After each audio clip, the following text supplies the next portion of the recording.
Chuck Berry's 9 best and most influential songs.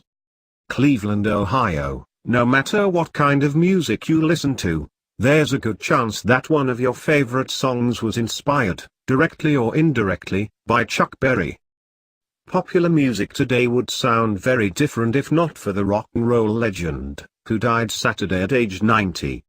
With iconic opening riffs, rousing guitar solos and a showy stage presence, Chuck Berry's music was known to get even the most flaccid audiences out of their seats and onto the dance floor. But his performances also were unlike anything most American music lovers had seen or heard before, and his sound helped define the budding rock and roll genre. Future songs from even the most influential rockers sometimes sound like retreads of Berry's most famous tunes. Bands as varied as the Beach Boys and the Beatles took inspiration from Berry's classic sound. What follows is a list of some of his best and most influential songs. If you think we left any out, feel free to post a comment below. This is one of Berry's most recognized songs, thanks in no small part to its inclusion in a key scene from the time travel classic Back to the Future.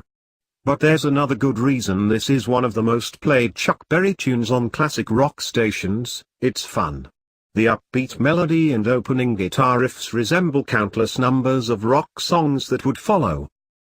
Another Berry song that played a role in a classic film, this song was featured in Quentin Tarantino's defining movie Pulp Fiction. The rousing tune about young love is a little slower than some of his other classics, but no less dance-inducing. Maybelline is pure fun at a swift pace and is indicative of Berry's influence on an eclectic range of future musicians. The rapid-fire lyrics may have inspired future rock classics like Bob Dylan's Subterranean Homesick Blues.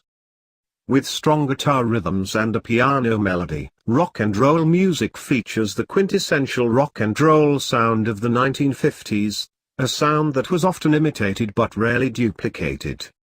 The opening riffs were at one time the most recognizable in rock and roll and were emulated for years after its initial release. The tune was a favorite of the Beatles, who helped define rock in their own way.